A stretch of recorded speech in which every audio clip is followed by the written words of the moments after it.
So welcome everyone. We are back together for module 12 and we only have one more module until we complete. So today is going to be similar but also a little bit more interactive, and I'm looking forward to sharing with you what we're going to be doing. So as you arrive, just getting yourself situated, doing whatever you need to do. I'm going to take a sip of water.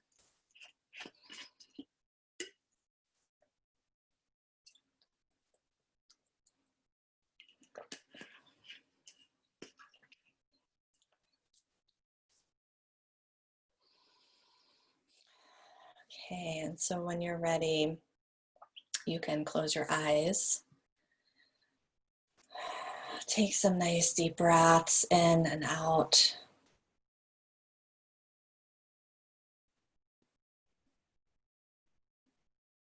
And I'd love to invite you to just really feel into your body.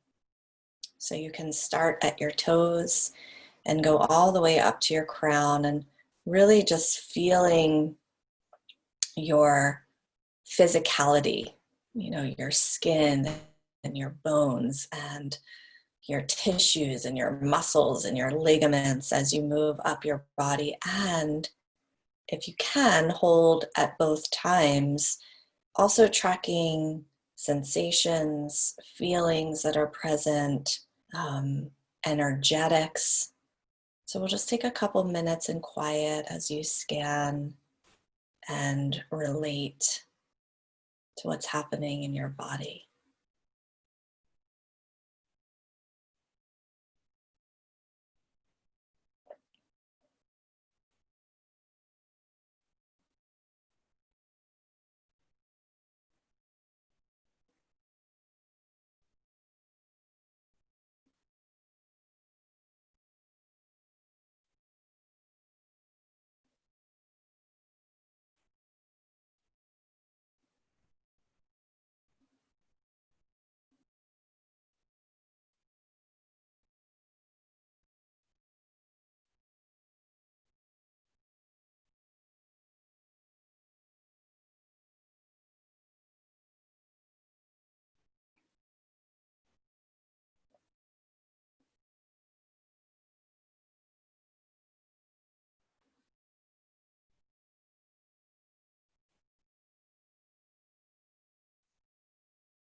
If you need to stay in one spot, give a spot attention, you can. And if you're just moving along, you can go all the way up to the top of your head. Just like inventory, really taking stock.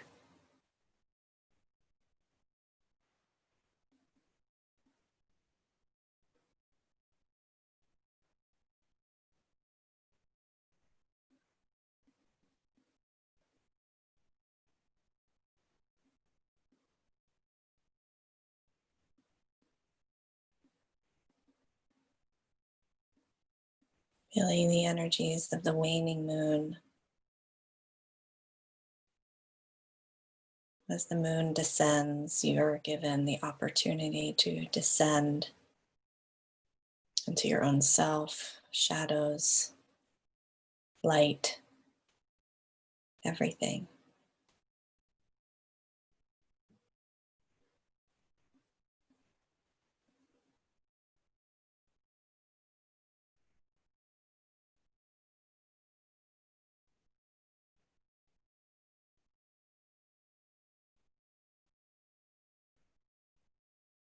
Calling forth any guides, guardians, allies who are benevolent that you wish to join you and all of us here today.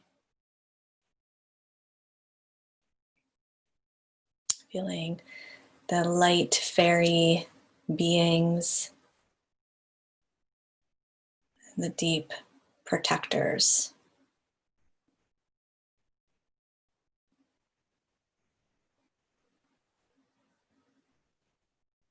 Knowing that we together enter into very mystical realms as we journey with the essence of flower or tree or elemental.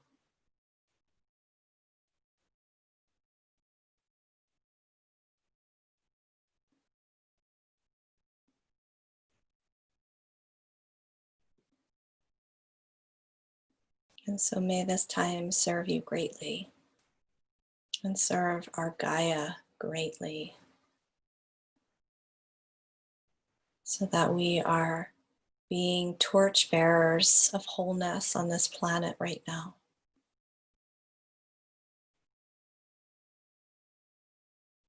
And so it is. So it is.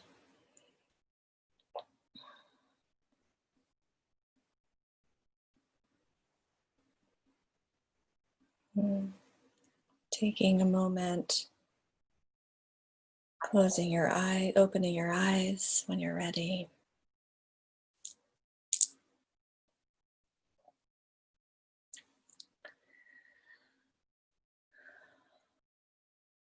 So welcome. So for those of you who don't have your video on, if it's possible to turn your video on, that would be great. So a couple announcements before we begin for today. Let me see if I can remember all of them. One is today and next week are our final content calls. And then the third week, the third Tuesday, is our virtual graduation. So if you can make it to that call, please, please, please do. It's really so incredible when we have most everyone here for that final call. There's something really significant about that for everyone.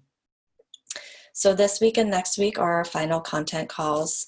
We will create time for final questions, for anything that wants to come through before we complete, since we don't have a specific Q&A call. If you do have questions and either you can't be on our live calls, or it's never been in your schedule to be on our calls and you're even listening to this recording right now, please just send us an email so that all questions, at least that are present right now, are accounted for and answered.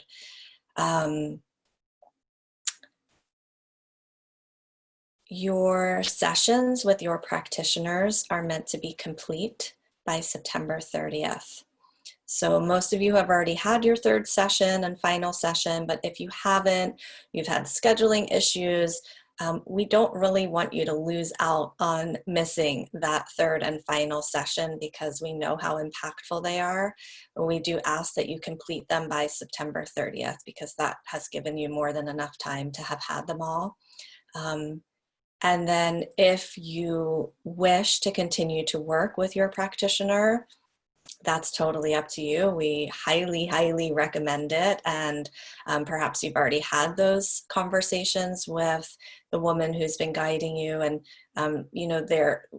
we have things set up that they'll give you a discounted price on their services because you came from this program. And so that's a really lovely offering that Joe, Karuna, and Olasita have given to all of you.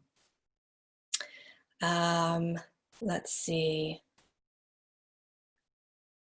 Your packages, if they haven't already arrived for you internationally, the domestic packages, your final gift, will be arriving. And so again, just as a reminder to please just place that aside, unopened, and bring it to our virtual graduation call on Tuesday, the 22nd. Any other announcements that I need? Any questions that any of you have about any announcements? I just did think of something. Our online portal will remain open. I think we keep it open for about 6 months. And in that 6 months, we just ask that you start to download everything. All the materials are yours forever. But at some point, that portal closes. At the end of this call, I'm going to be sharing about certification requirements and case study protocol for those of you who will be interested in that. So we will get to that piece. But are there any questions about anything that I've shared so far? Yeah, so Tamara, this is, okay, thanks for bringing this up. The lawyer call is next week, and how long will it last? So I just got an email from her today saying that she has to cancel it. She gave me a name for somebody else. This is a very challenging email to get this morning. So she gave me a name of another woman that she was referring me to. So I've already reached out to that person, and I'm really hoping that she can just do same time and date for our call. So I will let you all know. I just thank you for writing that, because that was another announcement that I just got. So that was really disappointing. She said she never cancels. She's had something personal come up. So obviously I want to honor that, and also obviously disappointed because we set that up about 2 months ago. So hopefully the woman she's referred to me, we can keep the same time. So I would say an hour and a half to 2 hours for that call, depending on how, I think it's more, you know, my sense is there's like 45 minutes of presentation, and then it just really depends on how many questions you all have. So I will let you know if for some reason that's not happening. I hope it is, because it's invaluable. Yeah, and we will have it recorded for sure if the date changes and you can't make it.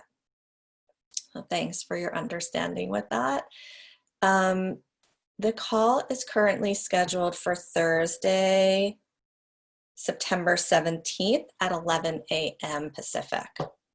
So when I emailed this lawyer this morning, this other one, I asked her for that same date and time, but I have no idea what her availability is.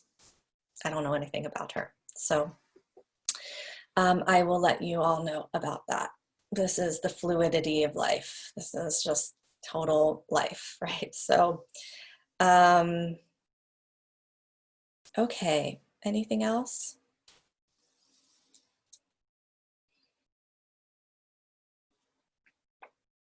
Okay, great. So we are going to start today by reviewing some case studies. And this is always a really fun part of the program, because you get to put on your practitioner hat, and the practicums were more about, you know, you just facilitating. These case studies are more about you beginning to think of, oh, what are the flower essences that would be most useful and beneficial? So we're going to start in that space today.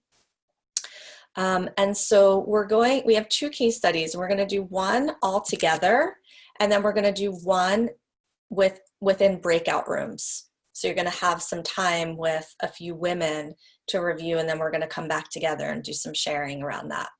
So the first one we're going to do together, and I'm just going to review this. So let's all just kind of take a breath and imagine that you're putting on your flower essence practitioner cap, robe, cape, dress. All of your senses are turned on as practitioner, and you're being presented with someone's challenges. So again, this is, you know, one page, which of course doesn't encompass nearly anything or everything. It's really a little bit, but I'll share a little bit as I go, okay? So you could listen with your eyes closed, or you can open, whatever feels best to you. Okay, so this is a woman who's 32 years old. She's in a relationship with a man. She's a mental health counselor. Hold on, let me just mute us all. Okay. So her biggest issues are mild to moderate depression. She feels really stuck in her current profession. She's unsure if this is her passion. She has a hard time focusing. She experiences a lot of mental fogginess. She doesn't feel fully present. And so, you know, this piece of her being a mental health counselor is very important. It's very similar to the space that you all hold as practitioners. So imagine being a space holder for emotional issues, emotional challenges to be presented, and you're not feeling present in listening to that, right? She's feeling a lot of self-doubt. She's feeling self-critical. She's not prioritizing herself or her work for others. She's feeling irritable. Okay, so there's a couple themes here. She's depressed. She feels stuck. She's got self-doubt, irritability, self-critical. So some family of origin background. Her parents have been married for 51 years. Her mother is incredibly sensitive, but not articulate. She's easily offended. And when that happens, she stops communicating. And so as a child, because of this behavior, this client wasn't sure if her mother loved her or if she was being good. She felt like she was always walking on eggshells. Her mother needed a lot of coddling from her daughter, this client. And, but her mother talks to her like a child, like in that little voice that people do when they talk to a baby or child. And her father's kind of like that very quote unquote stereotypical father, right? He talks to her about very surface levels, but very helpful. So he talks to her about loans and insurance and, you know, these very practical aspects of life. And she says they have a somewhat awkward relationship because they don't ever go below the surface. So other important info that I felt was important as I, you know, was receiving her words is, I'm not sure who I am. She often finds herself saying, I don't know, second guessing her choices. So, you know, I'm just going to pause for a minute to just share here. There's something for me that's always very fascinating about people who say they don't know. And I think I'm fascinated because I spent most of my 20s saying that. So I have some sort of understanding in some way. But I guess what's always fascinating is, does that person really not know, or is it too scary to know, or was she never allowed to know? You know, I'm always just, for me, I'm just fascinated by the I don't know. I'm just curious. That's why I wrote that down. She plays small roles in her life, and yet she really wants to shine in her life and her work, her relationship. She wants to feel juicy. She wants to understand pleasure. I don't have it here because, of course, there's only so much I could write in here, but her relationship with her partner is actually, in a lot of ways, very healthful and beautiful, but she doesn't feel sexual because she's feeling depressed and stuck and yeah, not passionate really about anything in her life. So obviously with the small information that you have here, I'm curious what essences are coming forward for you and why. And maybe you have some other questions that want to get filled in, and I can try to fill them in for you. But it's really just, where would you begin? What essences stand out? So we'll just kind of go around the space and plant some essences in. I'm going to write them down as you talk and share, and we'll go through them at the end. So there's no mistakes. There's no right and wrong here. So just whatever comes forward. Hello. So the things that kind of jumped out at me were yarrow for protection and oak for grounding and stability. And I don't know if it's just because I really, really, really love those two that I'm drawn to them. And then sunflower for kind of confidence and brightness, and St. or St. John's Wort again for like lifting the depression. And I feel as well in terms of sensuality, like a beautiful rose, something very sensual and beautiful. So those were things that just jumped out at me.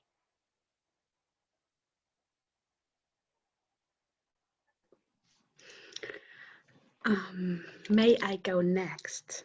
Hi. So for me, what came up was the first thing was Mariposa Lily because of the relationship with her mother, and Red Cedar, and maybe in a few in the next formula, maybe Blue Vervain, because I think the self-doubt she has could easily be like a personal A person.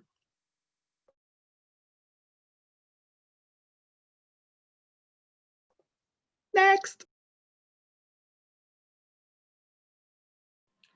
I have a few came up, and I can't really identify the exact essence, but one I feel like I would start with, you know, some of the red cedar and arnica, maybe St. John's wort to get her into her body and feeling safe and grounded. And then any kind of fire element, I feel like something to kind of awaken her innermost desires and passion. I don't know exactly which one, but I keep thinking of like a fire element one. And then Black-Eyed Susan for the relationship with her mother, to kind of heal that. And then I also, like Annika, thought of lilies for the second chakra to awaken that kind of pleasure place in the second chakra. And I also thought of Buttercup for that, working with her self-doubt to move that into more self-worth.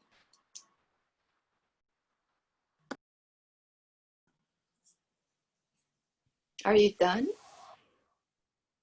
Yeah. Oh, okay.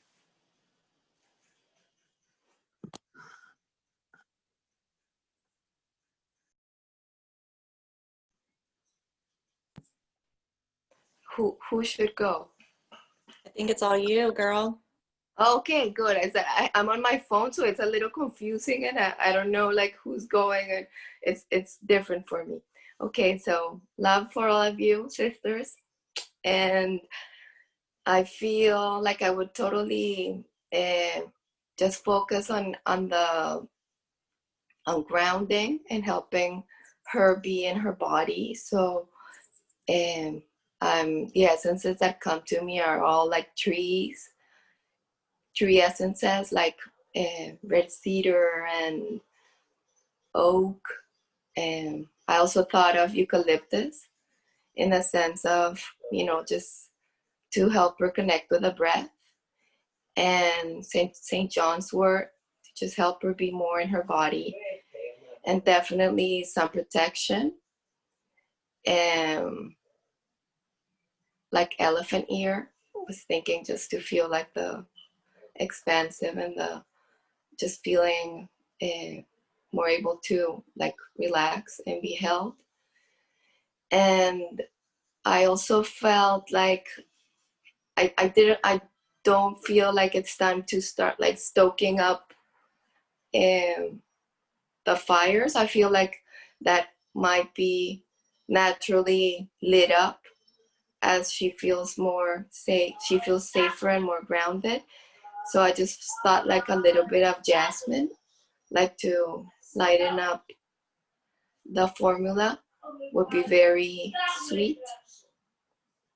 And yeah, that's it.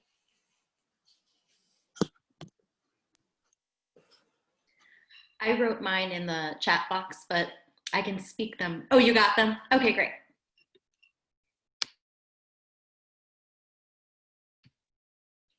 Did you want me to speak? Is that what? Okay. So I was also feeling, I was really hearing the passion and everything that she wanted, but I just what kept coming forward to me was that, but it's important for her to be safe first. So where my mind went was English oak to really support her, because it just feels like she's blowing about a little bit. And same thing, like really protecting her with some angelica and yarrow, especially considering it, since she was feeling some self-doubt and self-criticism and everything and irritability. I was almost wondering how much, and the mental fogginess, how much is she taking on from her patients that she's seeing? So that's why the yarrow came forward for me. And then also lavender to just kind of soften her little porcupine quills that seem to be like up right now. And then lemon balm, because that feels like it would kind of still the inner critic and the mind, but also elevate her. And there does feel like there's some heaviness. I think those were the ones that really came forward for me. Thank you. The ones that came forward to me were St. John's wort, just to kind of support her and strengthen her energetic system, and white sage to clear out everything that's not hers.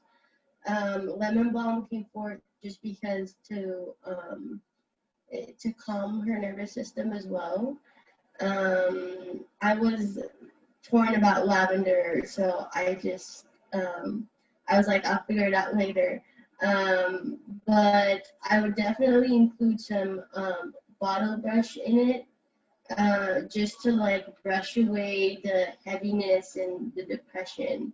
And I'm not too sure about the lavender, if I would add it or not. Thank you.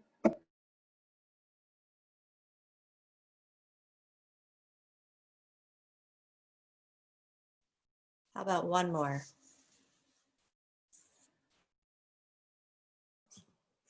I'll go. Okay, so elm for overwhelm. I got some bluebell came through for some upbeat mood and support. Marshmallow for softening and maybe dissolving some armor that she might be putting up for herself. Angelica again, for the grounding and the loving protection. And I was toying with the lavender and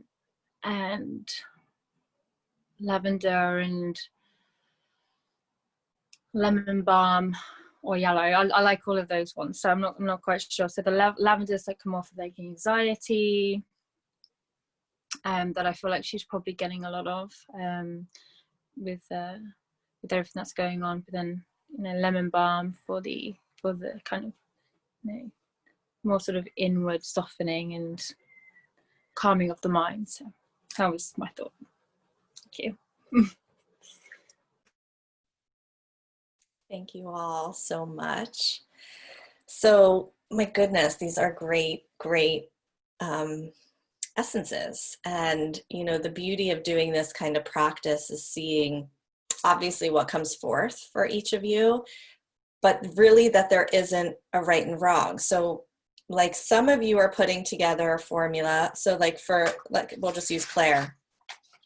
So this formula almost like meets her where she's at, right? She's overwhelmed.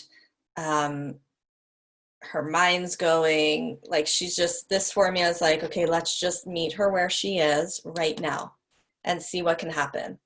That's amazing. Some of you go like, okay, well, let's just like jump in there. Let's go to the mother wound. Let's go to the safety. Let's go to the protection. That's great too.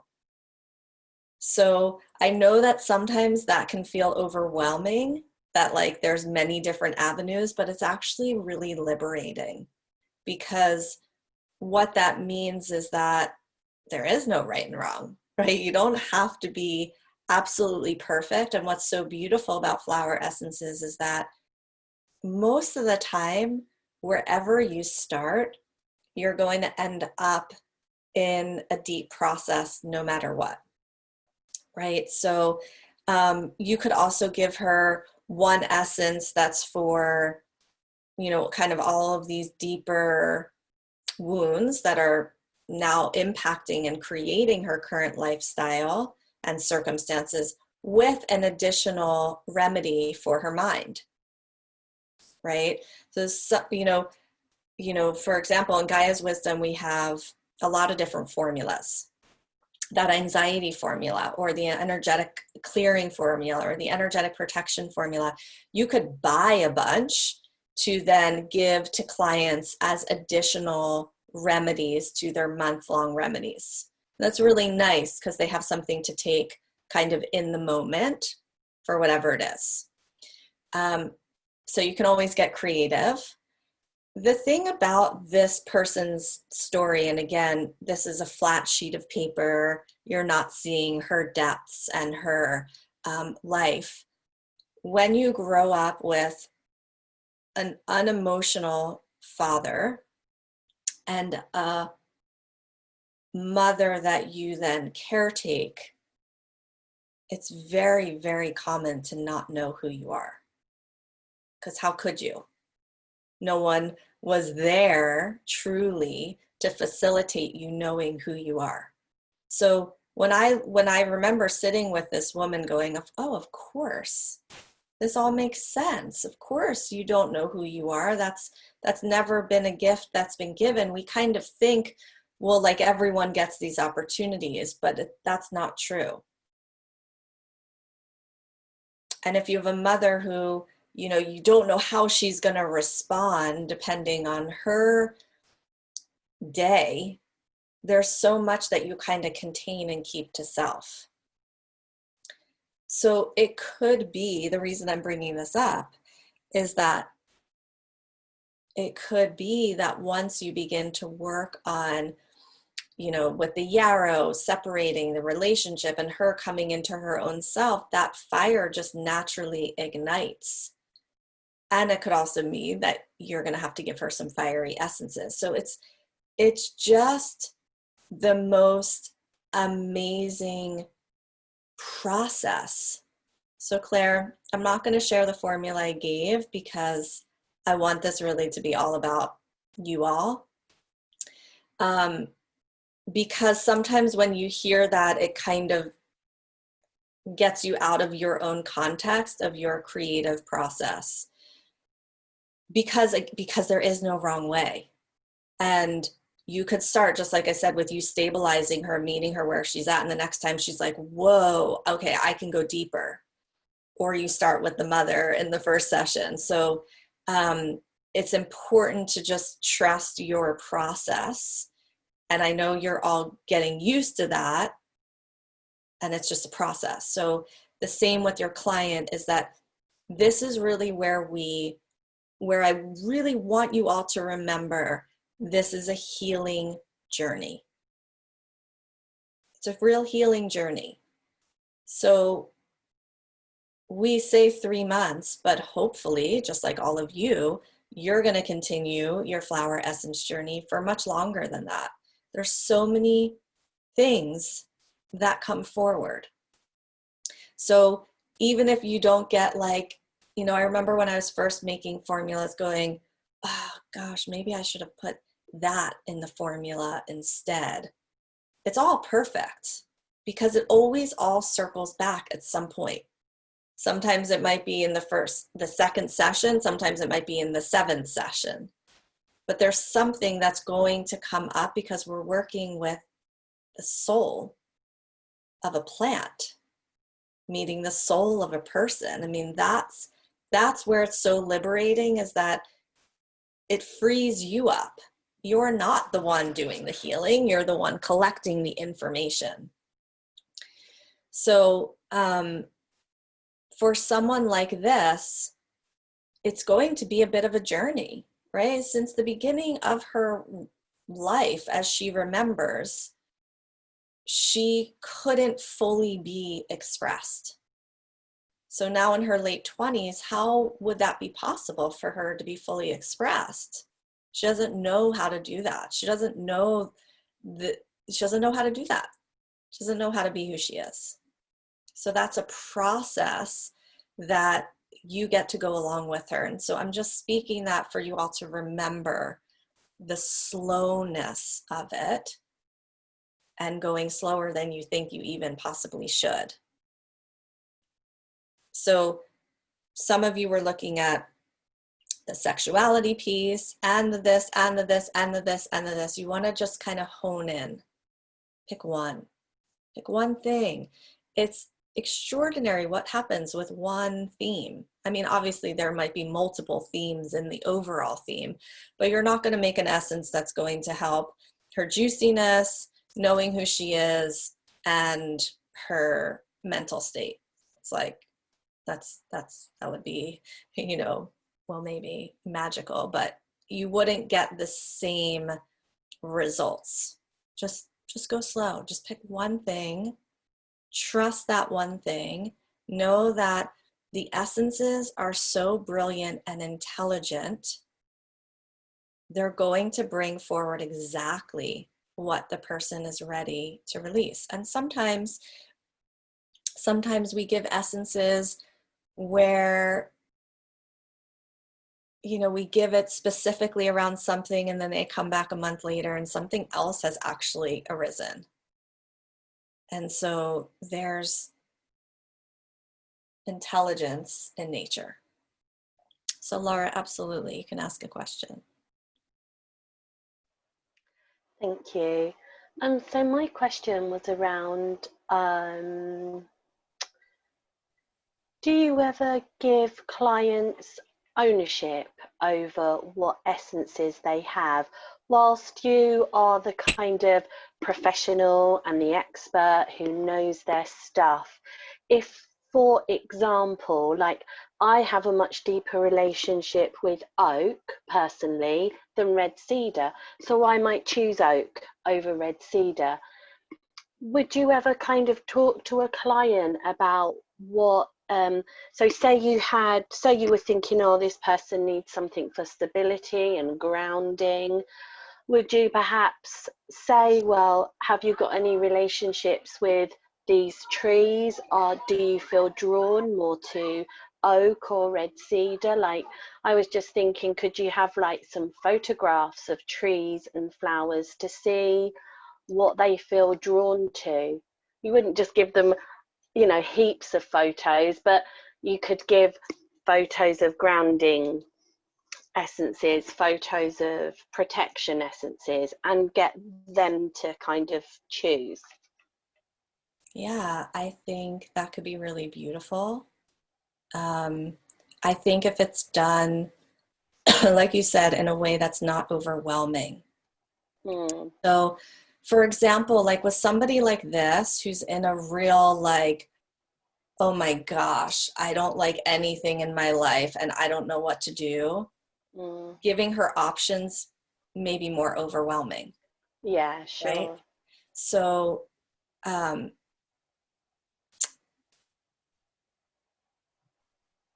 there's something about it's kind of the both and, right? It's something about you claiming self as practitioner. So maybe it's like in your head you go, okay, it's between oak and red cedar and I'm not really sure, and you can show a photo. But it's to totally hand it over to somebody else. Obviously, I know that's not your question, but it's like they're coming to see you for a reason. I remember when I was in labor with my son, and I had a really fast labor, And I remember at one point my midwife looking at me and going, because I was supposed to have a home birth. And I remember her going, I think we might need to go to the hospital. Do you think we should go? And I remember going, what? I'm not in any state to make that decision. I'm pretty sure that's your choice. Like I didn't want to have that decision. I wanted somebody responsible to make that choice for me. And we ended up staying at home and all was fine. So something about the way you asked just kind of conjured that for my own self, is like finding the yes and of the beauty of including somebody, but also depending on where they're at and what they're present to.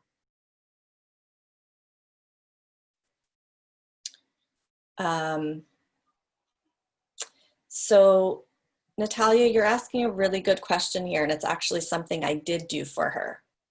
So Natalia's asking, what could you give her to clear her after her clients?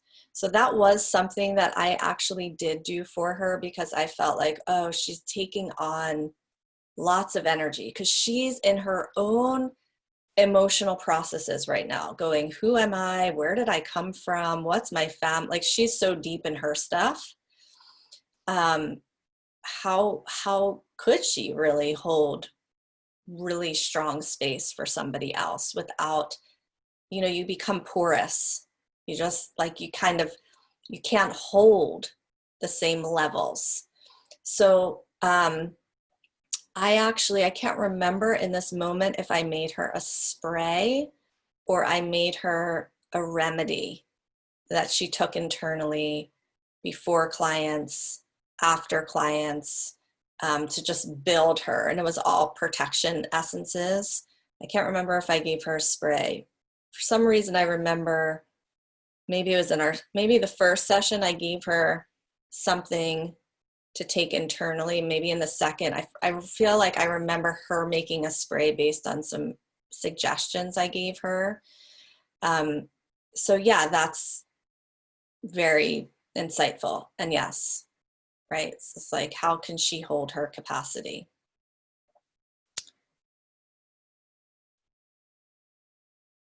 Okay. Any other questions, shares?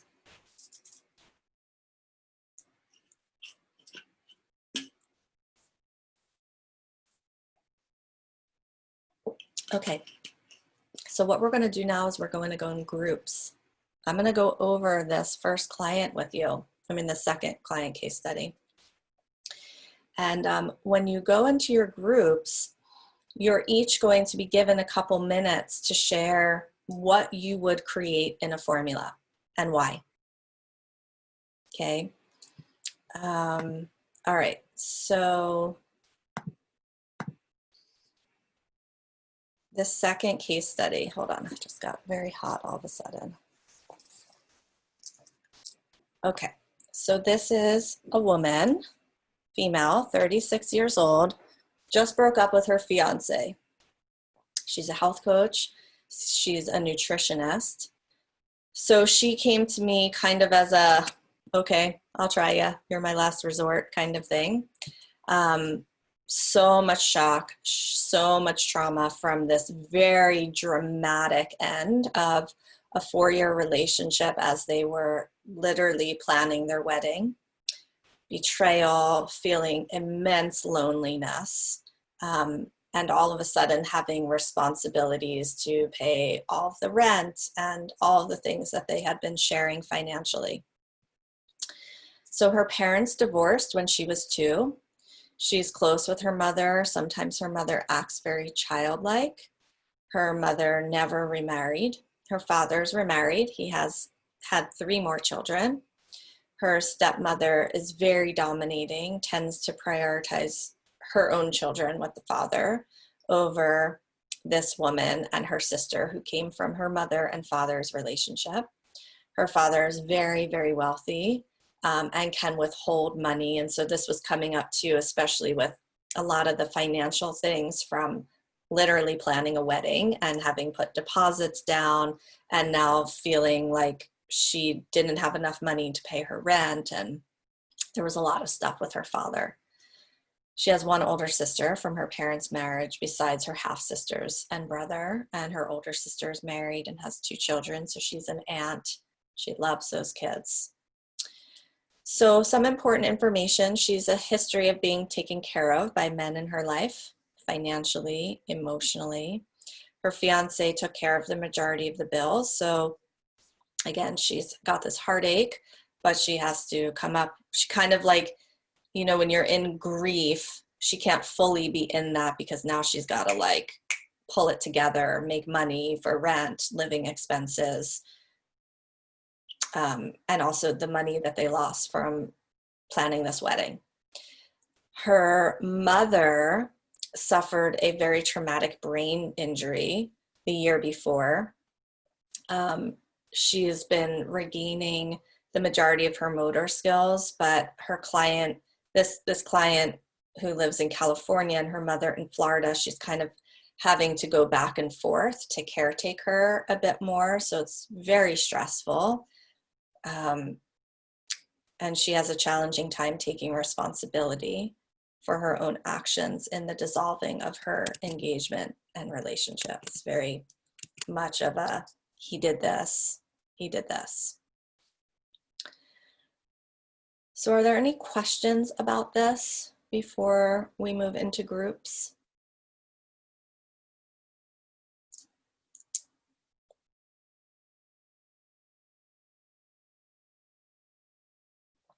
Okay, so what's going to happen is I'm going to put you into groups. You're going to have 12 minutes-ish, 12, 13 minutes. You can each take a moment to just really sit with this case study, and then you'll be in groups of 3. Hold on, how many of us are here? 23 minus 4 guardians, 19. Oh gosh, math. What's 3 into 19? How many groups would that be? It doesn't really, 6. So 6 groups, but one group will have 4. I think that's correct. Natalia, okay, I'm looking at you. Okay, she's my math tutor. Okay, so you'll have 3 groups. No, you'll have 3, but one group will have 4. So what I would like for you to do is for you to share the essences that you have come up with and why. You're each going to go around and, you know, you can see if any conversation comes up within your space. Actually, let's give you, yeah, we'll give you, well, that group of 4 needs a little bit longer. Give you about 15 minutes, 12 to 15 minutes. So you'll share if any other questions come forward, and then we'll all meet back here, okay? All right. Or wait a minute, if I do 4 groups, maybe that's better. Hold on, let me just think about this for a second. Maybe I should do 4 groups. No, I'm gonna do 3, okay. So that's 7 rooms, I think. Let me see. And Amaya, I think our number just changed from 23 to 22. Oh God, thanks for telling me. Okay, great. Go back to the drawing board. Okay, so 22 minus 4 is 18. So we'll do 6 groups of 3. Perfect. Great. Thank you. Okay. Okay. Now let's see if I can do this easily. So there's no rhyme or reason. I'm just like literally going to be going down the list here and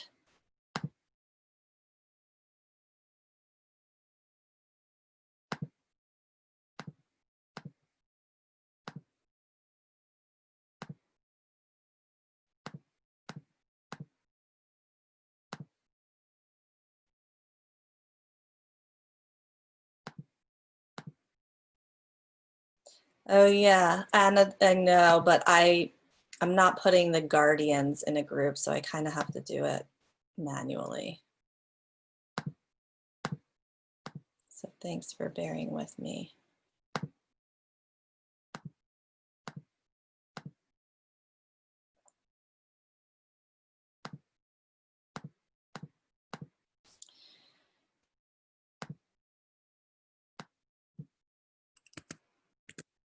Okay, so for those of you who haven't used a breakout room, you'll get a 1 minute kind of warning before the completion happens, so you can wrap things up.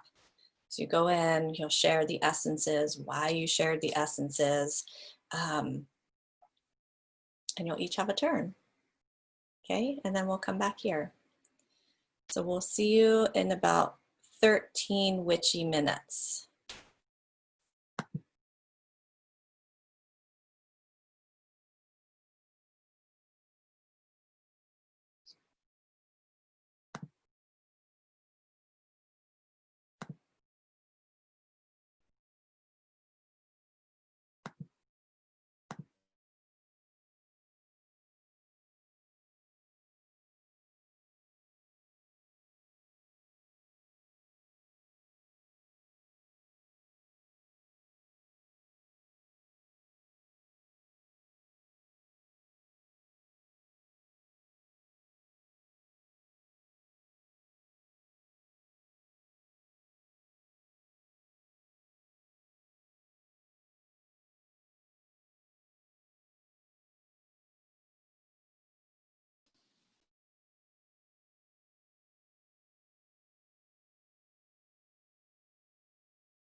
We're back to where we were. The two of us. But who are we running over right now? Just tell me.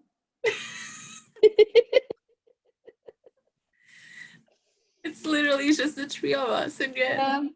And then Rachel will come with the Yeshua formula and be like, no, it's okay. We'll heal. we'll ascend and transcend.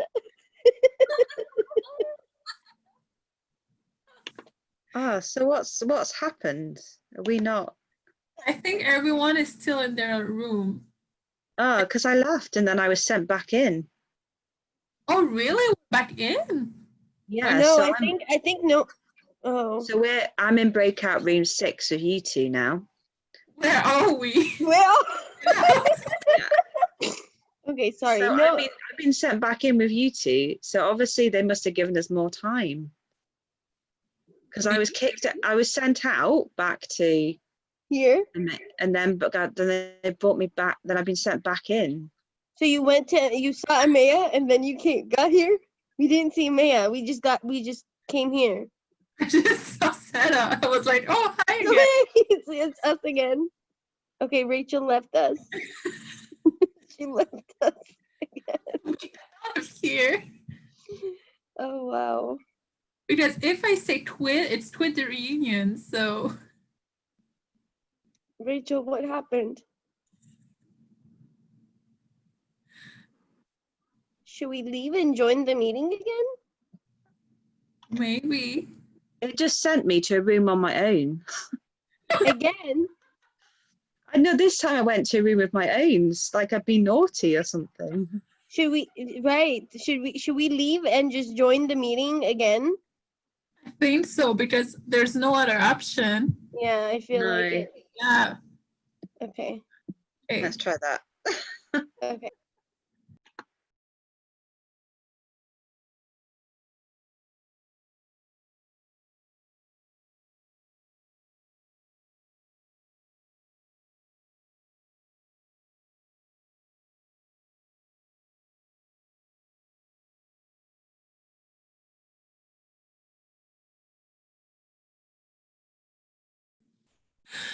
Oh, wait, okay.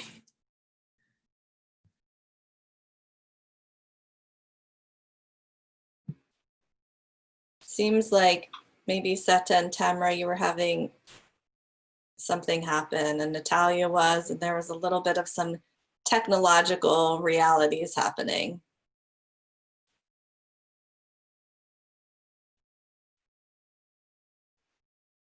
Let's see what's happening with everyone else here. Oh yeah, it's so weird. I don't know why it just did that. It's the breakout rooms end, they give you a minute, but for some of us, it didn't give us a minute. It just bounced us back, but the other people are now waiting a minute to be brought back. Amaya, so what we had to do is we had to leave completely the meeting and then come back in via the Zoom link. So it kept sending us back into the breakout room. Weird. Very strange.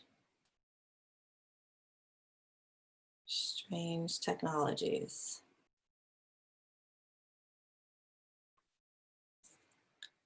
Okay, well, we had 22 when we left here. We have 21 now. Is anyone still in the portal space, or did somebody just leave the call? We don't know.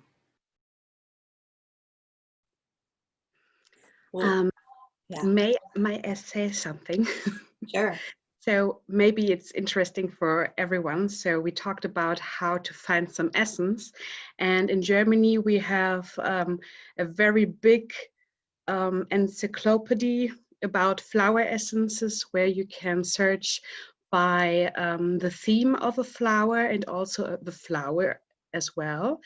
And there are a bunch of flowers in, like California flowers, bush flowers. So I will type it into the chat, and maybe there is something similar in wherever you live. So, oh, maybe it's in English as well. I don't know. So I would just popped up, and I thought maybe you all are interested in this. Thank you so much. That'd be beautiful. Okay, we're all here. 22 sacred goddesses accounted for. We've made it back through the portal into this current moment.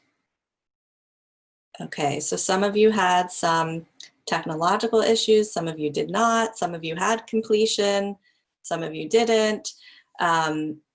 So what I would like to do right now is just open for any sharing about how that felt for you to sit in conversation with other practitioners and share anything that came up for you, anything that was clarifying for you. I'd love to hear that. I can share. Oh. You go. You. Okay. I really enjoyed it because it's so nice to hear these other perspectives. And in our group, we had some overlap, which was nice, and then some new perspective, which is it's just always nice to hear that. So I'm learning a lot. I think it's really awesome. Thank you. Thanks, Kate. Yeah, thank you. And we all have a different filter through which we see the world based on our own trauma, based on our own upbringing. So that's always fascinating. Yeah, definitely. It felt very powerful to share and just get feedback and learn why each one picked the exact essence they picked, and going back and forth, and even touching upon like our experience, and we went into our own experience, which was really cool too. And I learned about it, like the bleeding heart, for example. I've never used it, and that was really awesome. So thank you for that. Great. Thank you. One more share.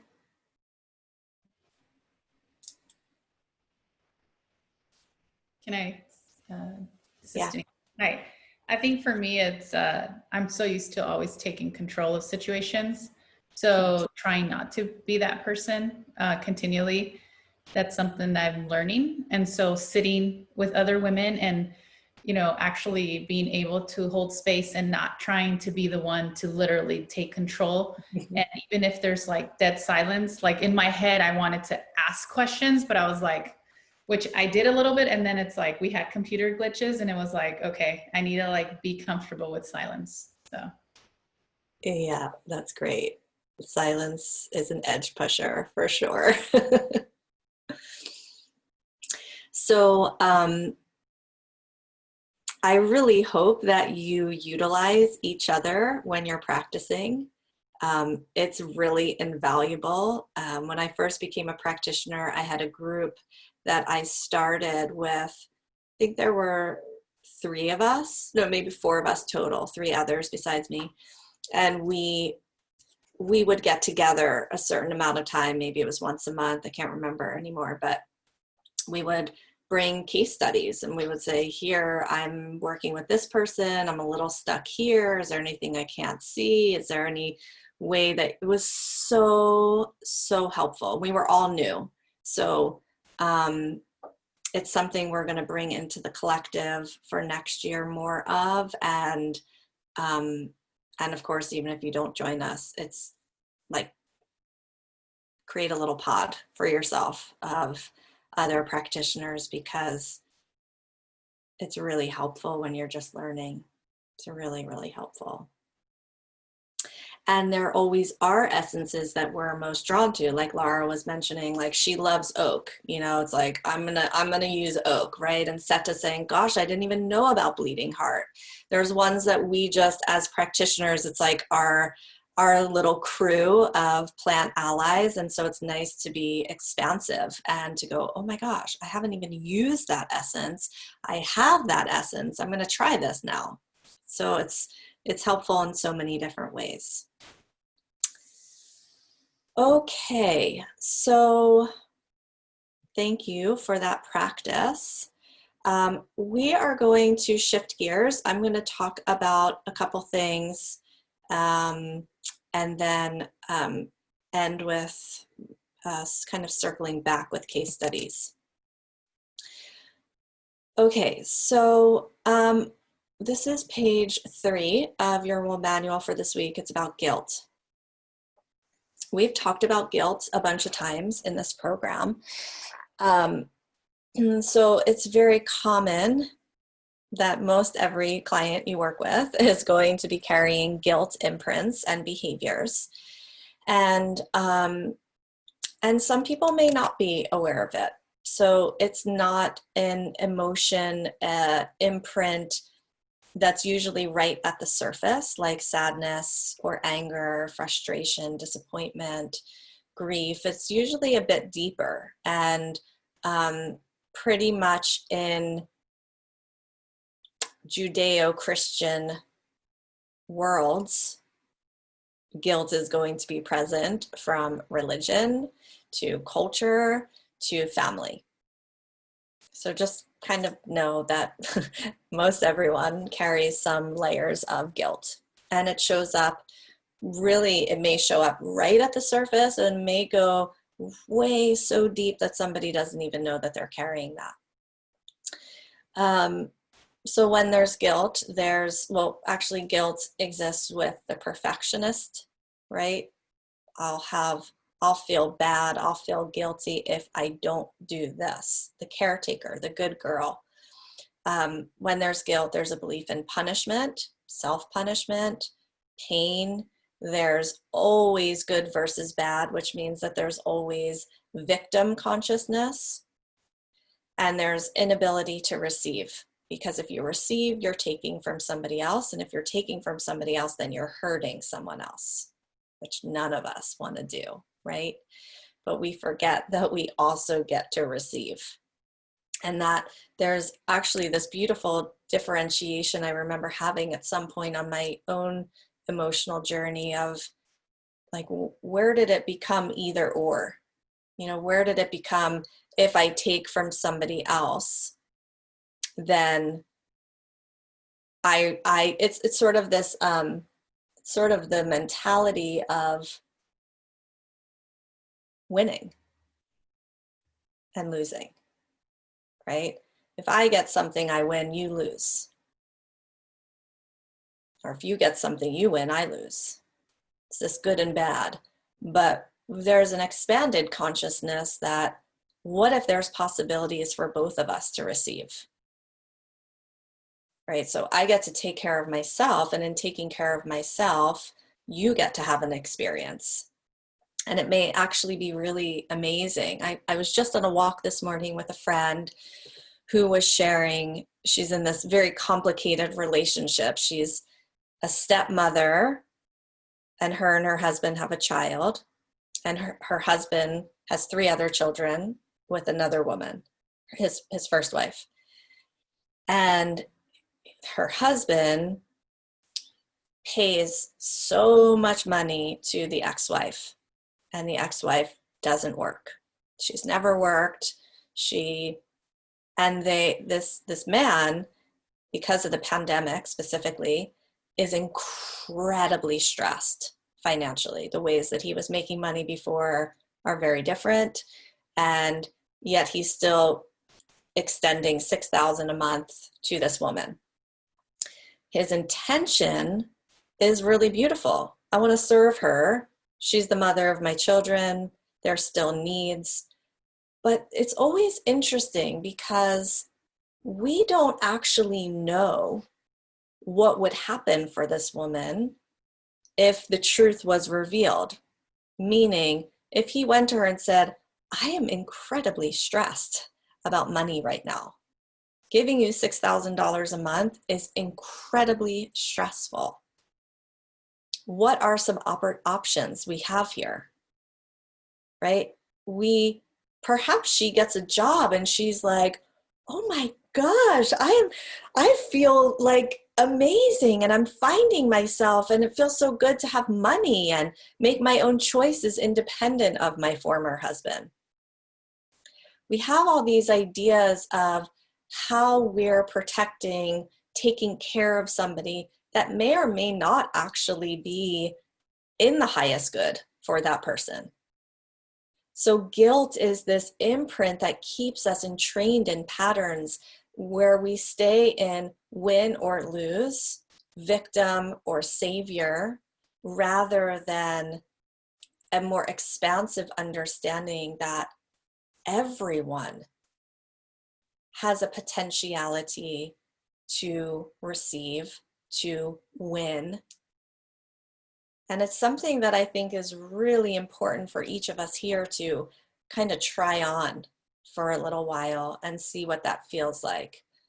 Especially if you're raising children, there's usually a thing of, well, I'm the parent, you're the child, what I say goes. The child loses, the parent wins. These dynamics that are set up everywhere in our culture, and they run guilt. They run it. So guilt exists in that first chakra.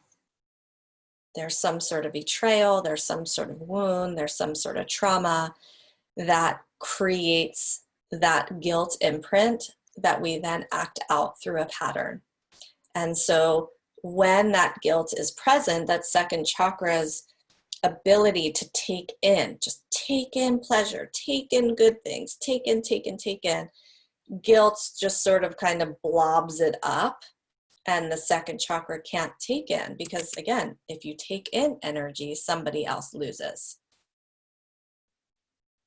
If you take in energy, you might be a really pleasure-filled, joy-filled being. That's not what we're trained to be and do in this world, especially as women. So many women will desire something and yet feel guilty at it. So very commonly, and I think we were talking about this with postpartum a little bit, the very common story you'll hear is, I really want something a woman wants deep in her being. I want this, but my goodness, I really do have a great life. So just because we want something doesn't negate what we have. Just means you're a human with desires, right? So, so many women will desire something and yet feel guilty. Like, my life is good. Why do I need more? Why do I want more? And we make it like it's a bad thing about self, rather than we're ever evolving and ever changing, and our needs and desires change as well. So when there's guilt in the system, it often overrides the woman's decision-making process. And so therefore she squashes her desires, or she compromises them, or dismisses them. So of course, when you're working with a client, you're working on their self-worth, because that's part of it, but you got to go into that deep place of the guilt. Guilt could be ancestral. It can be from this lifetime, from another lifetime. It's one of those things that will keep us from really fulfilling and living a life that we long for.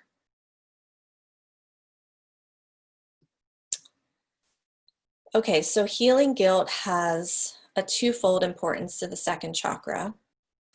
One, it helps a person feel more self-esteem, right? They start making a choice from their own self-worth. And second, a person starts to receive pleasure. And, guilt makes us feel that pleasure or easefulness is indulgent, it's frivolous. But that just really comes back to a lot of doctrination within religion. Like, life is hard. You've sinned.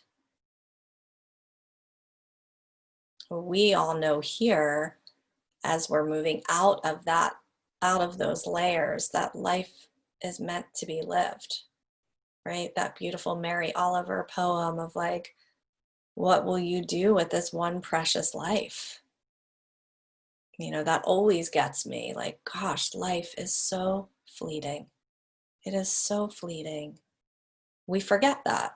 We go into like total forgetfulness until we hear a story of a young person who died, or was diagnosed with some crazy illness, or somebody walking across the street, and we go, oh yeah, life is just a moment. It goes so fast. And the layers that we have that keep us enslaved to a ideology about what we're meant to receive is so painful. And so whether that's you in your life now, or you have had this experience, I think we can all relate to this, but knowing that you will for sure have clients that are living deeply invested in victim guilt and waiting for someone to save them. And we know how that story turns out, right? So emotionally, a person with guilt imprints might be experiencing financial struggles, lack of satisfaction in their work, relationships, friendships, self-sabotage, self-denial, right? Like, you don't really need that. That's not really a big deal, but like your heart's breaking to have that thing. Physically, reproductive health issues, again, because it's the second chakra, low nutrient absorption, maybe parasites because the stomach is involved, digestive issues, depression, any capacity to take in, any capacity to take in. So there's a great flower that you have in your apothecary, which is white hyssop. This beautiful, teeny, tiny flower that we collected in Mount Shasta by this fairy waterfall that we had been looking for all day long and somehow found it. And this tiny flower holds so much power. Now, some people, when they take this essence, feel a lot of anger, really freaking pissed. They may not know exactly like pinpointing of what that anger is, but it's how the guilt moves. Some people, when they use this essence, feel tremendous sorrow. It's like a life you forgot to live. So it's not, and some people will feel guilt moving, but I'm just sharing from my experience of clients, students using this essence, that it may not just be guilt, it may be anger, it may be real sadness. So this is an amazing, amazing guilt. When somebody has guilt, again, this is a journey. So you want them to be somewhat aware that that guilt is here before working with the white hyssop. You may start to give it to them in a formula, right? They're just like, you're watching that guilt arise. They're the caretaker. They can't shift out of things in their life because they're so over worried and so over concerned about everyone else except for self. So you can give it in a formula. What I want to share with you is a 19-day journey. So this is a very specific way to work with the white hyssop, and you can do this with other flowers as well. That's why I want to make this program longer, or for those of you in the collective, you'll get more of this, like how you can use flowers in very specific ways. Because pattern in our bodies, emotional patterns, physical symptoms are created from pattern in the body, right? The way you hold yourself, the way your neck or your arm is rotated, it's all pattern. It's all just repetitive, right? So when we talk about emotional pattern or emotional habits, emotional reactions we have, it's pattern. So the thing about working with one essence in a very specific way like this is that we actually start to break up the pattern. And that's really how energy and frequency then begins to change in the 3D physical realities, right? Is that we interrupt pattern. So with this hyssop journey, you're actually going to send your client home with 2 bottles, because it's, if you gave one, it doesn't quite, they run out almost a day or 2 before this whole process. So 2 bottles are given. And again, this is done a little bit later in their journey where they're really aware of their guilt. They're ready to go in a deep place with this. And I can't tell you when that is in the timeline of their journey. If you give this to them, quote unquote, too early, there just won't be that much that happens. I've given this to clients that I've worked with over years twice, where we'll work with it once and, something big will be revealed. And then a year later, 2 years later, we do it again. And it's a whole different experience because that imprint is so deep. So you're going to start with 5 drops 5 times a day for 5 days. And then you're going to stop for 2 days. You're going to take this 4 drops 4 times a day for 4 days. And you're going to stop for 2 days. So you see there's pattern. It's like we're getting the body to like get into a rhythm, stop. Get into a rhythm, stop, because it starts to break up the underlying pattern. And on and on and on until you get to 1 drop 1 time a day for 1 day. Now, obviously, I'm just going to say this, but hopefully you know this at this point. It's always more powerful to do this once you've done this yourself, right? So before you give it to somebody, I ask you to have the experience yourself so you have an understanding to guide someone. With this practice, you know, you may, depending on what's going on for your client, during this 19 days, you may give them practices to increase their own pleasure. They may need to do practices around self-forgiveness. So you may give practices around that.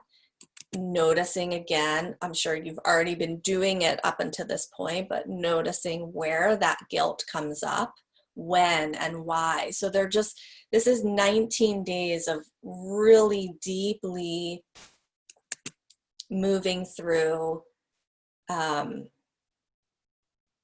It's actually not 19 days, it's 21 days, I think. Hold on a second. 7, 13, 18. Yeah, it's like 23 days. I need to change this. I feel like every year I go, wait a minute, it's not 19 days. It's 19, is it 19 just on the days? 9, 12. Anyway, it's longer than 19. I got to change that. I want to do that every year and then I forget. That's why you need more than one bottle, is that I think by the time they get to that 2 days, it's like the bottles almost run out, or the bottle runs out. So they need 2 bottles. So they're just deeply invested in their excavation of guilt and where that comes from and how it shows up, and any practices that you might want to support them with. Once they complete that, you'll see on the page above it, you're going to kind of follow up that whole experience, just kind of, gosh, I need to change this. Sorry, I'm just noticing. I'm going to give you different essences from your own collection that work for this. So hold on a second. You'll see on page, what page is this? Page 5, the last page, you can follow it up with a formula. I'm going to give you essences that you have. Hold on one second. Okay, so basically you've just kind of excavated in the second chakra. So I want you to think of kind of like if you skinned your knee, what you would want to do to that knee, right? You'd want to like lather it with a beautiful salve and maybe some actual physical plants, and put your hands on it, and so you're kind of thinking about your second chakra in that way. Like there's been this excavation of guilt, which is deep. And how do you want to kind of like fix it, you know, support it afterwards, tend to it? So buttercup for self-worth, marshmallow, it continues that to walk someone into this emotional pliability, right? So rather than just like kind of being in this like box of guilt, it's just like there's a fluidity, there's a pliability to the emotions. And if guilt comes up, okay, guilt's there, and then I'm just going to move through it. You can give hyssop again, but I think it's kind of nice to take a pause from hyssop. You may give it in a formula a month later, 2 months later, but you know, you got to just kind of think of how you want to tend to this. Motherwort's always a really nice one, because usually people who have guilt issues have no boundaries. So it's just like, okay, let's just like kind of pulse in a little bit more strength for your boundaries. The Mount Shasta wood rose, you know, it's not specific for the second chakra, but it's like just that beautiful love. Joe collected that essence in Mount Shasta. It's just like that really lovely rose, and you're just going to just kind of pack that whole second chakra with lots of tending. And what that hopefully does is all that came forth through that guilt journey it's like it's made more concrete it stays in the body. So everything that was excavated, everything that was revealed, it's anchored. Okay. Right. Okay, so Kate, you got your question answered. Okay, great. So again, you can use this kind of process for other things that come up around sexual healing, around forgiveness, but I wanted to give you this specific hyssop one because you will absolutely be working with people who have tremendous guilt. You know, we don't even really always know when we've dropped into being a victim. It may not always look like poor me. It may be just super, super subtle. So everyone's got it, most everyone. So any questions about that? Hey, Amaya. I love it. I think, and this has come up for me a lot lately, and people I've been talking to, just the guilt we feel as mums in particular, like doing the right thing by our children. And I just wondered, is there an essence that is particularly good for just mum guilt and doing the right thing by our kids and making the right decisions? Well, I think Mariposa Lily with hyssop is, you know, a really beautiful combination, or anything that to you, any essence that to you kind of carries a strong maternal energetic with the white hyssop is going to be great. But the white hyssop will kind of, you know, it's kind of like a magnet, I think. Like she'll just go to wherever that guilt is, right? So it could be mom, it could be daughter, it could be work, it could, I mean, we hold guilt about anything.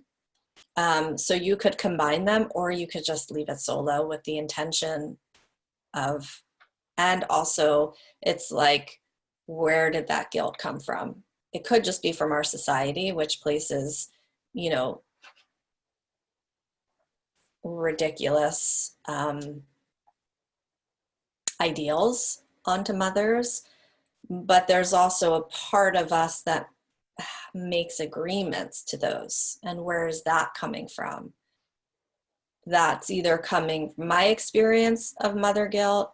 It either comes from what I didn't receive that I want to therefore make up to my own child. And so I go above and beyond so that he never feels any of those things. Or it's because of a low feeling of my own self-worth. So it's kind of all those pieces.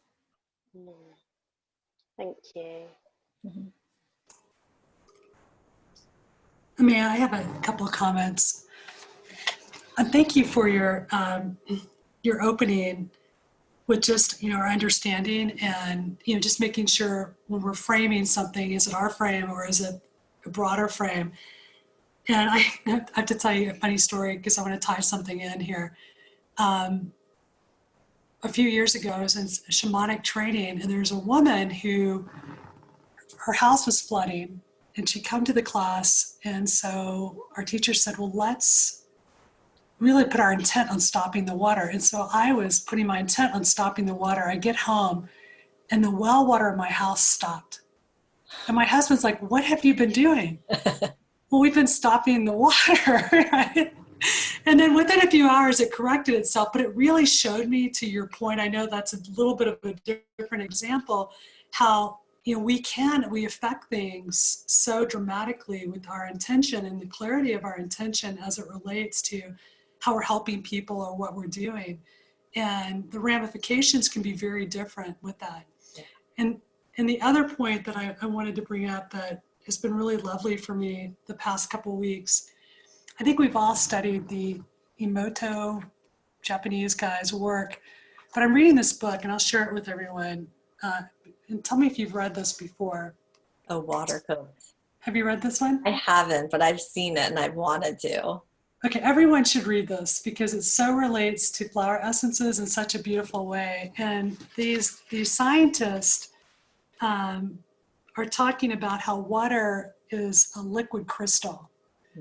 And in our body, around our proteins, there are 10,000 water molecules around each protein, and they will shift shape. They will just be, they're like shapeshifters, right? The crystals will take on different forms depending on the consciousness that's integrated into the crystalline form of the water. And they also had an example in the book of 2 test tubes where there's DNA in one, and they call it structured water or unstructured water. And the structured water is within our bodies.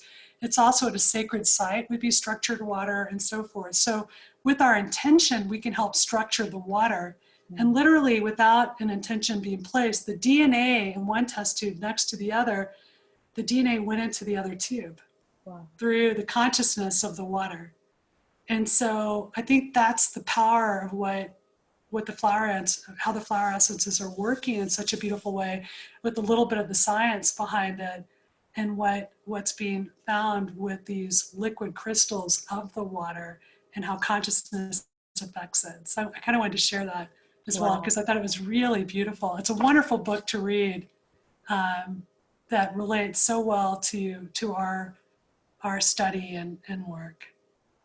Thank you so much. I love that. Cannot wait to look through that book. Yeah. And I want to just bring forward what you said to Melinda as just a reminder for us all of your intention when you're working with your client, right? Is it their intention or is it your intention, right? And really, really being clear about that. Yeah. Thank you. I've got a question. Yeah. Hi. Well, just a few things. With the Mariposa lily, oh no, sorry, the white hyssop. With the 21 days, the 21-day journey that you would have with her, would you kind of solely just work with her one-on-one after you know your second or your third month, and then kind of really hammer in on that 21 days with the client on her own? I wasn't quite sure. I might have missed. I'm getting distracted with my kids, so I don't know whether I can do that bit. Well, I didn't give a timeline, so you just kind of see, right? It may be more than 2 or 3 months before you put hyssop in a formula, just depending on where someone's at and their awareness, right? Because as you saw just from the case studies today, it's like you could start anywhere. There's so many things to do, right? And that may not even include guilt in any capacity. So what I would invite you all to do is like going back to those 5 stages of healing, stabilizing. Okay, is the person stable? Then let's move on to the second chakra. What's going to come up here?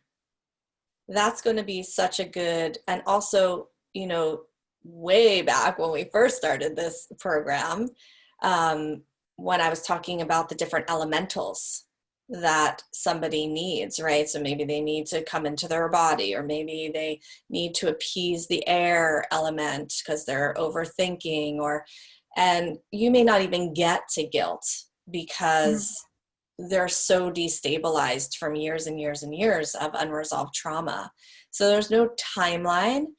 Again, you can put hyssop in a formula, see what happens. The hyssop journey itself, I would for sure, I mean, I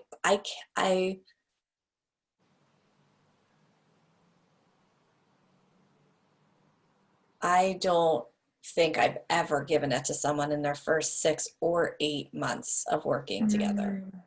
On its own? Or, yeah.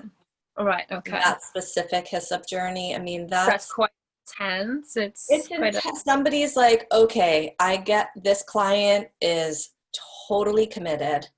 this client and I have been working for an extended period of time. I know that they have the skills, the resources to be with the level of guilt that's going to arise. And yeah, so I know it's hard. I don't have like a timeline, but in my head as I'm tracking, it's like, I've never given it to someone within the first 6 months.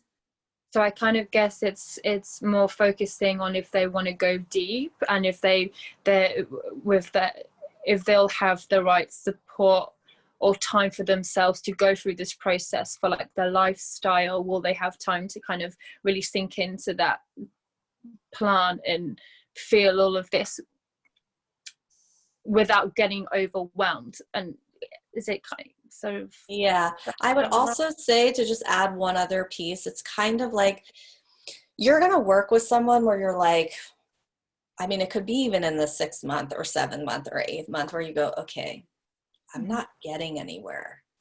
I'm not seeing them move forward in the way that I really want them to move forward. And it's because if somebody can't take in goodness, you know, they're not going to be able to move forward in their life in the way they want. So it could be that you just get to this point where you're like, I kind of feel a lot of obstacles. And it's time for them. We kind of have to move this out before we, again, this is not just like a one-time thing for a lot of clients, especially if they stay for years, because guilt is so deep and because we're ever evolving with new layers of information of our own self. But if you get to a point where you're just like, I'm kind of a little stuck, I can't move them forward, it's because that guilt's in the way. Yeah, I'm also quite intrigued with her because I'm feeling a lot of guilt right now. My son, he was supposed to go into, well, start secondary school for the first time Monday, and all of us took the decision at this moment in time for him not to go and for me to homeschool him. So I'm feeling a lot of guilt. You know, we'll be cycling around like we were today, and there was children coming out of school, and you know, he's feeling the need for the socialization mainly, and you know, a new chapter, which, you know, sometimes I feel like, am I doing the right thing? And then it's this whole guilt thing. Oh my gosh, you know, it's weighing that up. And yeah, so really feeling her right now. So that's another reason why I was quite intrigued with. Yeah, so, you know, you're with Ulasita, you'd be starting your 4th month. It could be that Hyssop just goes into your formula, because she in a formula may just move some of that. But if it's like, whoa, there's a deep pattern here that we really got to work with. This specific intensive is amazing. Okay, thank you. Yeah. Thank you.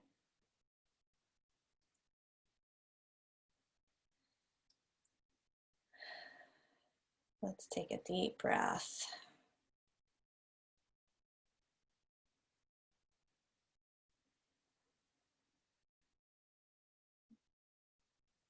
So all of us having this energetic, you know, we want to turn towards any of it in our own bodies. And know that we have plant allies that are so deeply generous to help us with all of this. So I'm just going to take a couple minutes to go through hold on, I have to go to to talk about certification, and we'll just, I don't want to rush through it. We can talk more about it next week. Hold on, I just have to go to the portal to pull it up.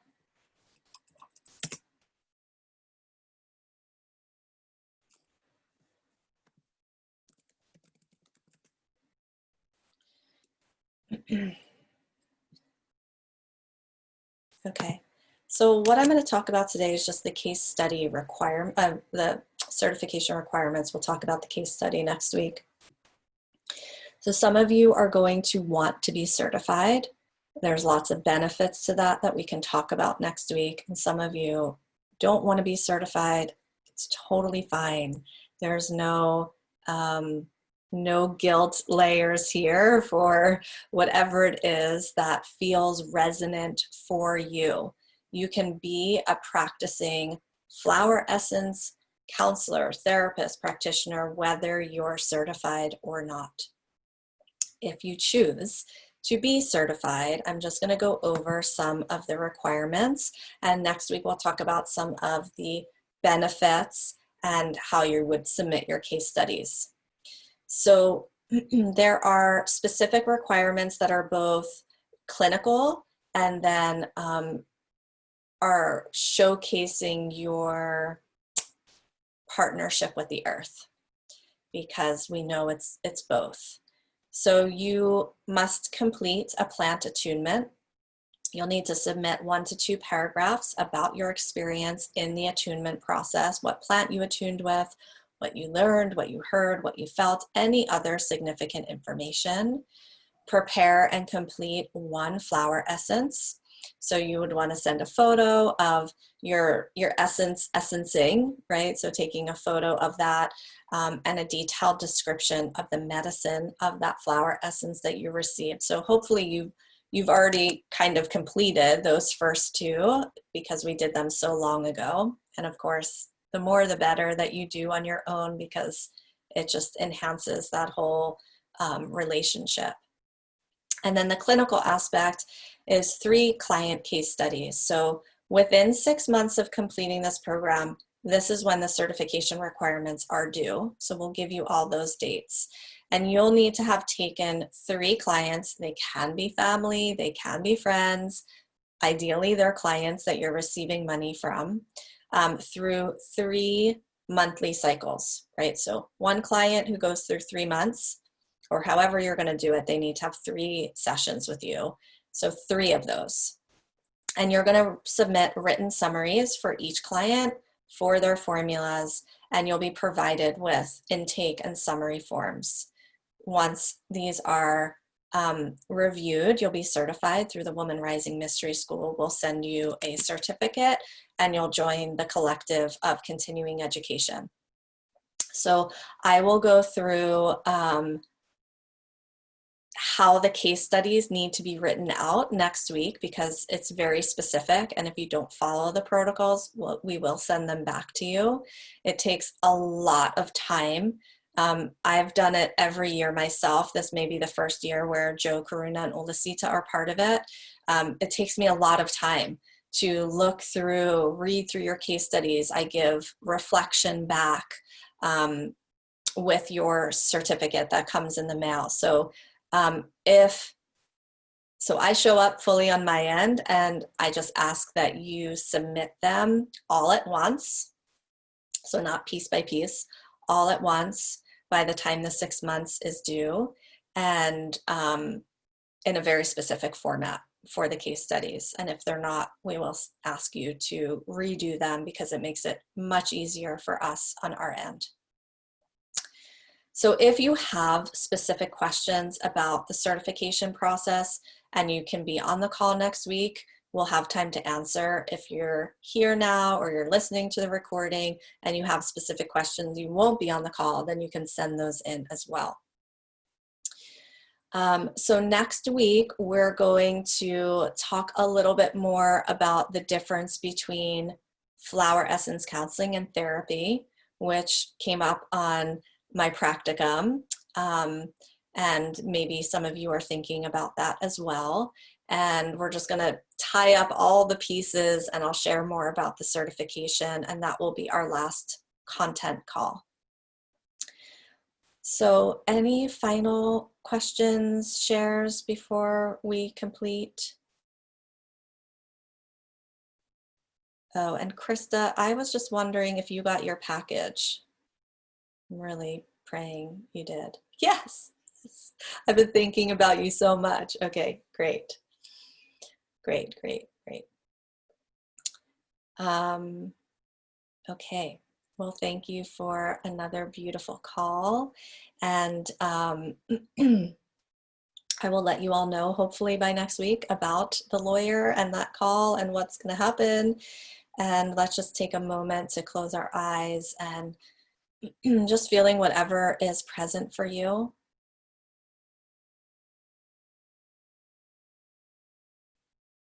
Taking some nice breaths, oxygenating your body,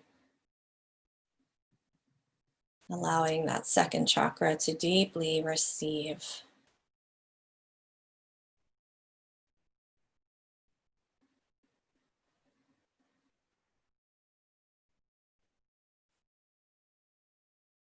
Giving thanks to the essences and to Gaia, to all of nature,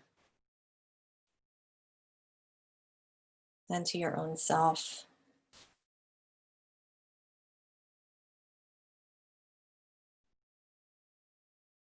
And feeling all of your sisters here who are live and those listening to the replay, feeling the strength of this container that has grown through your love and your presence,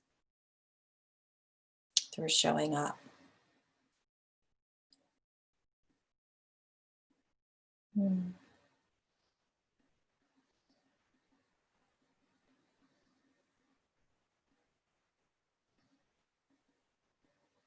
May all beings feel this held.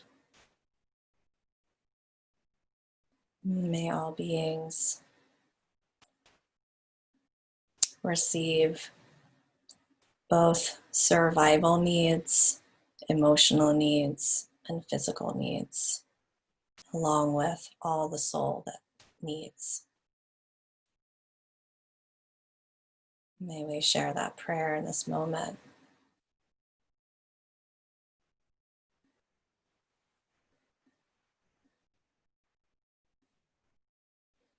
And so mote it be, blessed be.